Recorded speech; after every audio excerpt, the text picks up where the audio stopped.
All right, so Powerbomb Weekly. A while ago, I talked about Vince McMahon a lot being forced to leave WWE. Well, basically, after we did the episode of the podcast last week, and then I was watching Wrestle Kingdom, the big Japanese show, rumors have been coming around about Vince McMahon potentially bringing himself back into the WWE. Like, well, you retired, you were quote unquote kicked out. What's going on? He's like, yeah, I was given some bad advice, so I might be trying to come back. And these are like rumors. And then throughout the week, the rumors started becoming more and more prevalent. And then he releases a press conference, and it's not even like a WWE press conference; it's a Vincent Kennedy McMahon press conference. It's just himself.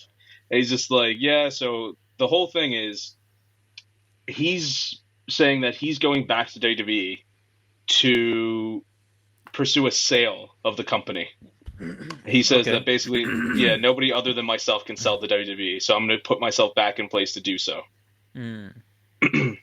But so once he was, forcibly retired and everything, and he was kicked out of the, what's the term? He's no longer a chairperson. Yeah. Basically, he was just like, you know what? He still has enough shares in the company, and with these shares come the special powers, where he basically was just like, I'm going to go back in, I'm going to do it, and that's what he did. So he basically took two people that he got fired. Remember when he was firing everybody he could find? Mm-hmm. He got two people that he fired, two executives that disagreed with his terms of getting rid of the WWE network. He brought them back, forced three other people on the board to basically leave, to take their spots. And then once he got there, two other people, one of which who was doing the investigation on the Vince McMahon allegations, they both suddenly quit. And now Vince McMahon is the head of the board again. Damn.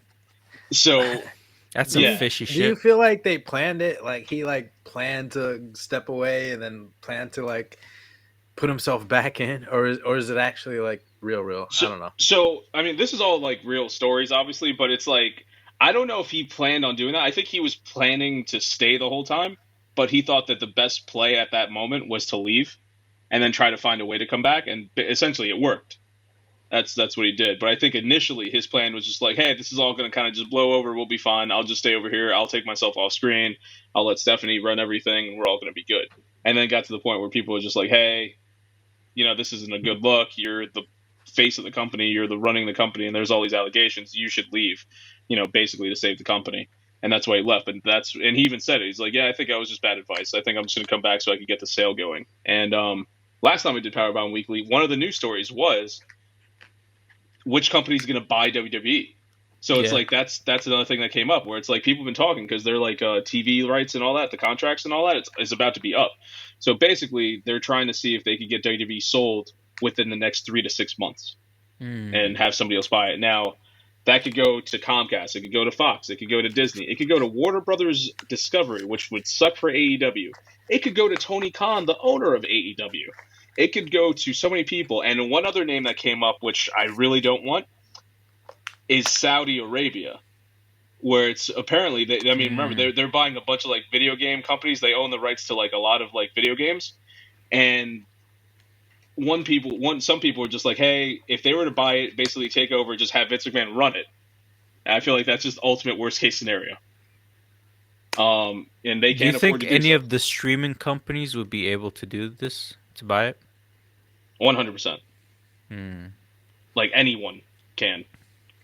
No, I'm just saying, do you think they would have enough capital to go up against any of the other big networks? Because it's going to be a decent price for this company. Oh, yeah. Well, when you say streaming company, what do you mean? Like a Netflix? Yeah. I don't know. Because HBO's not a streaming company, right? HBO's a network that has a streaming that's why service. I was Warner Discovery. They can. Yeah. You know what I'm saying? Yeah, they can. But Netflix can't really. I mean, Disney could obviously just buy anything. Disney can buy the world, yeah. Yeah. But is there any other streaming company that's not tied to a big studio or corporation other than Netflix? Because Hulu's tied to Disney. Well, Hulu's tied to Disney and Comcast, but I think, unless I'm mistaken, Comcast sold the rest of their rights of Hulu to Disney, which just gave them a huge influx of money, and they already basically air Raw and NXT. So who's to say that they won't just buy the whole company? Oh. You know what I'm saying? Yeah. So it's there's all these different segments that, they go into it. And then that's why everyone's just why wouldn't Tony Khan do it? And they asked Tony Khan's You know, because his family, they come from money. They own a football team. They own AEW. They own a soccer team over in England. Like, they have a shit ton of money. They're Yeah. like, would you guys do it? And he's just like, I'm paying very close attention to what's happening. That's all Mm. Tony Khan said. Which would be insane if he were to buy WWE, but I don't Now, see that happening. I understand you said the worst case scenario would be Saudi Arabia buys it, Vince McMahon runs it. What would be your best case scenario for this to still be a good product or become an even better product for the fans? Who would you like to Whoever, buy it? honestly, it really doesn't even matter who buys it at that point. It's It's about who's running it. who's running the day to day. Let Okay. Triple H continue to do what he's doing. Mm. That honestly, that's what it is. Let Triple H do what he needs to do, and then you would want to let basically everything that happened once Vince left, leave it in that place. But Yeah. then we get to my news story where that's not the case. So first news story. This is on Wrestle Talk, written by Connell Rumsey. Breaking news at the time: Stephanie McMahon resigns from WWE. Vince McMahon named executive chairman. So when Vince was forced to retire, Stephanie McMahon, she came in and was co-CEO with Nick Khan, and the chair was doing whatever. As soon as Vince McMahon comes back in and is officially part of the chair, Stephanie McMahon resigns. She put out a statement out on Twitter, said, "Hey, thank you. I loved working with Nick Khan. WWE's going to do great things. They don't need me anymore." Remember, initially she was leaving. Remember, she resigned from her previous position. The whole things with Vince McMahon happened. She came in and was put in as co-CEO. Yeah. So now that Vince is chairman, she's gone again. Does it have something to do with Vince there? Was she there to help maybe establish Vince McMahon coming back?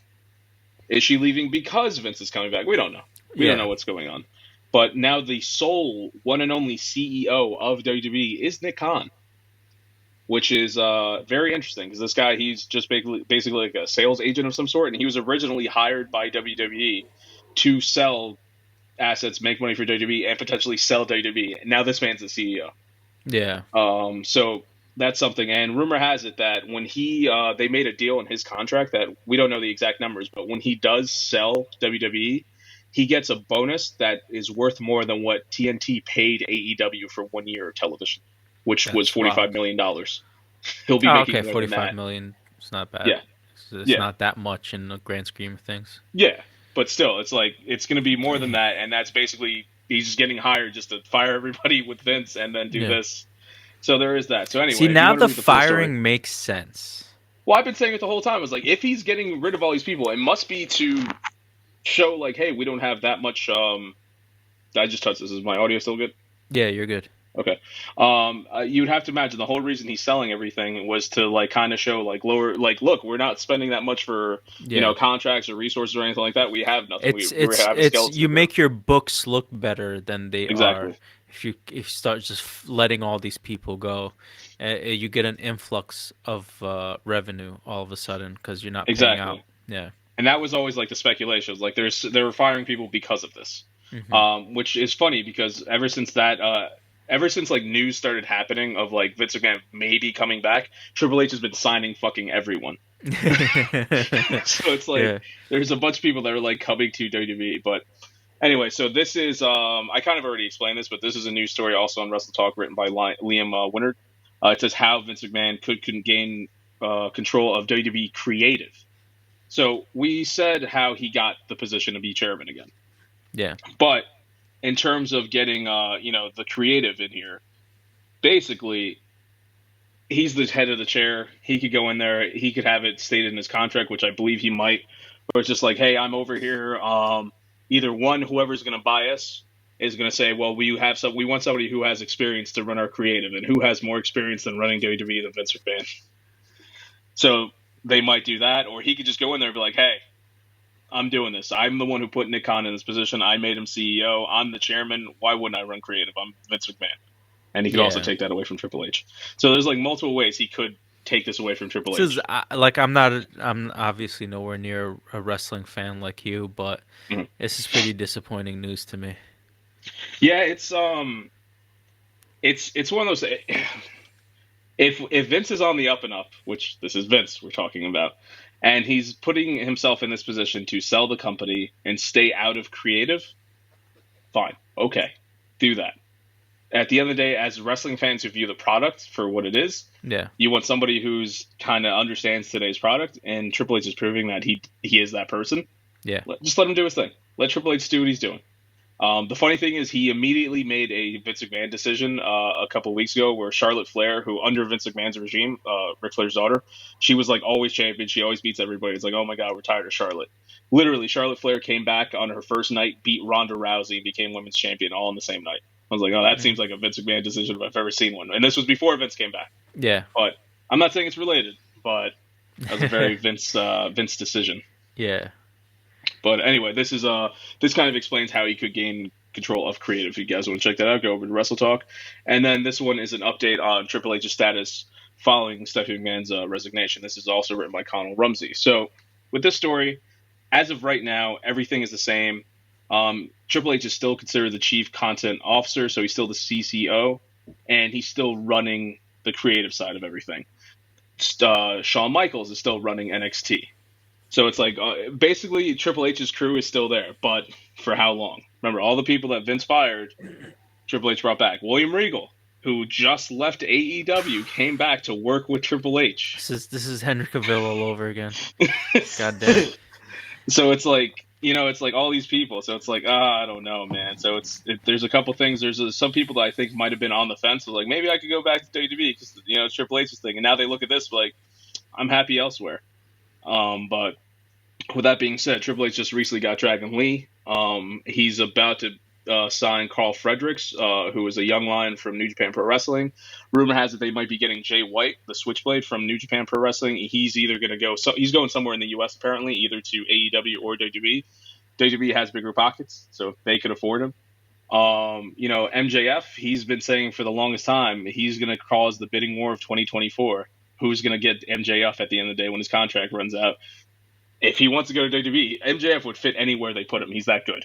So that's another guy who could potentially go there one day. So it's like, honestly, anyone could, go anywhere. And it all really depends on what happens with this whole Vince McMahon takeover and, what's going to go on with this. But one thing I wanted to talk about is, so one of my favorite promos in wrestling history was the promo for the NWO when they first got introduced to WWE from WCW, and Vince McMahon gave this promo where he was talking about. Well, here, let me just see if I can show it to you guys so you have an idea. But yeah, it's very entertaining. All right, so can you guys see my screen here? Yeah. Yep. All right, so there's an ad. Let's see if we can just get past that. But yeah, so years ago, WCW, they had NWO, New World Order. They came over to WWE. They were beating everybody up. They were taking over everything.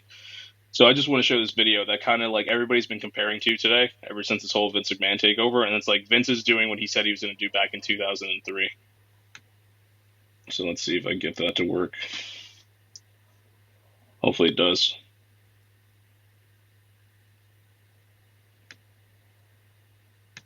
Yeah, do a quick refresh. Young Vince with a Band-Aid on his head.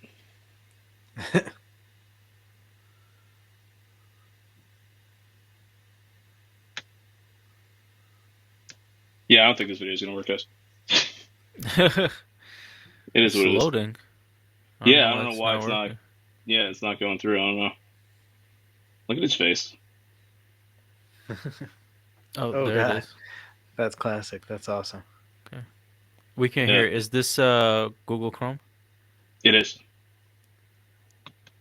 Play it again. Don't you have to like allow the sound or something, or? No, you still don't hear nothing? No. Nah.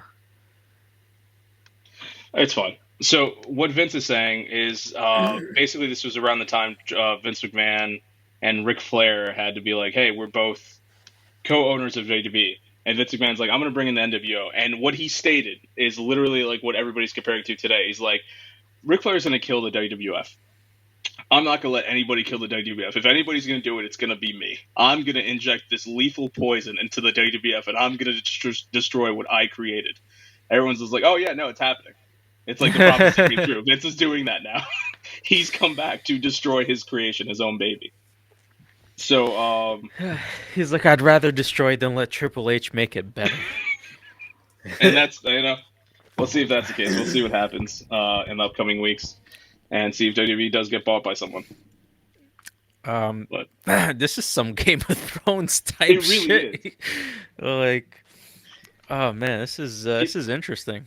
People have been comparing it to that. They've been comparing it to Succession, like all these Yeah. other like shows. That it's just like Succession was Well, it's probably the dark. better show. I haven't watched it. That's why I didn't.